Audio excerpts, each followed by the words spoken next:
Naam, hii ni boti ambayo inasafiri mikoa mingi sana. Imeanzia Masasi ikielekea Mwanza. Kutoka Masasi imepita Mangaka, Tunduru, Namtumbo, Songea, Njombe, Iringa, Morogoro, Dodoma, Singida, Tabora, Shinyanga, Mwanza. Bwana, watu wengi wamekuwa wakijiuliza sana ni kwa nini ruti ya boti hii inaposafirishwa kutoka Masasi kuelekea Mwanza inazunguka mzunguko mkubwa sana. Kwa nini isingepita hapa? Kwa nini isingepita pale? Na kwa nini ilipofika Iringa imeshindwa kupita Iringa ikaingia Dodoma? Hapana. Meli hii imekuwa na sababu, au boti hii imekuwa na sababu kadha wa kadha ambayo imeifanya iweze kukatisha njia ya Iringa ikaingia Morogoro ndo ipate kuingia Dodoma. Sababu ya bwawa la Mtela pamoja na zile kona kali za Nyang'oro. Sasa meli hii imebebwa kwa gari. Watu wengi wamekuwa wakishangaa sana, ni baadhi ya mikoa mingi watu wengi wamejaa. Kwa mfano kama unavyoona video hii ni katika mji wa Makambako ikiwa inapita, almost wakazi wote wa Makambako walijaa barabarani kuishangaa meli hii.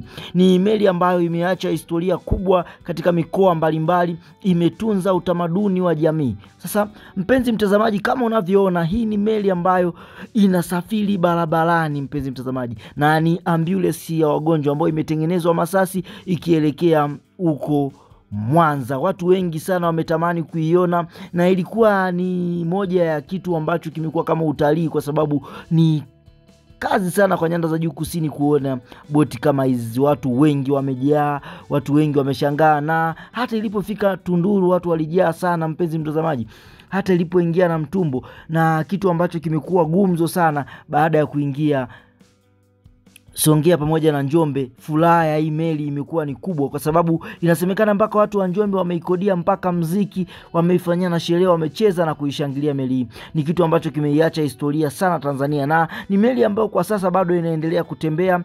Boti hii ikiwa katika safari yake, katika ruti yake, bado ipo njiani. Kwa sasa iko barabara ya Dodoma ikielekea Singida.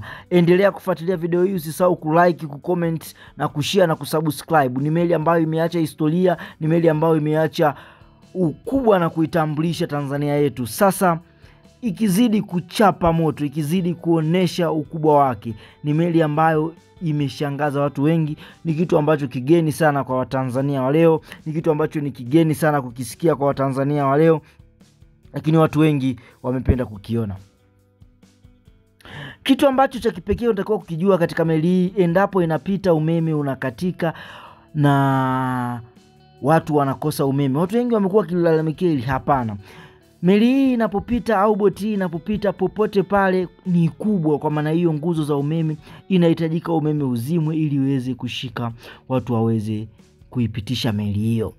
Ndio, meli hii watu wengi wanajiuliza inapitaje milimani. Ndugu yangu, mwendo unaotembea boti hii inatembea katikati ya lami, na endapo pana mlima spidi yake inakuwa ni ndogo. Wengine wamesema mbona haikimbii? Hapana, ilipofika kwa mfano maeneo ya Njombe, Makambako, ilipokuwa ikimaliza Makambako, barabara ya pale ina muonekano mzuri yenye kupishanisha gari hata 5. Kwa maana hiyo iliweza kukimbia kwa kasi sana, na ilikuwa free kutokana na uzuri wa barabara na miundombinu ya mama yetu Samia.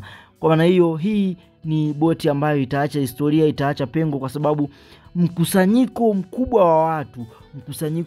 wa watu umetawala kuishangaa meli hii. Niseme asante kwa wale ambao mlikuwa pamoja na mimi. Nilie ndani ya studio ni mimi Lewis Alohata, na napenda kuniita MC Swalo. Usisahau kulike, kucomment na kusubscribe channel yetu. Asante na Mungu akubariki wewe uliyesikiliza.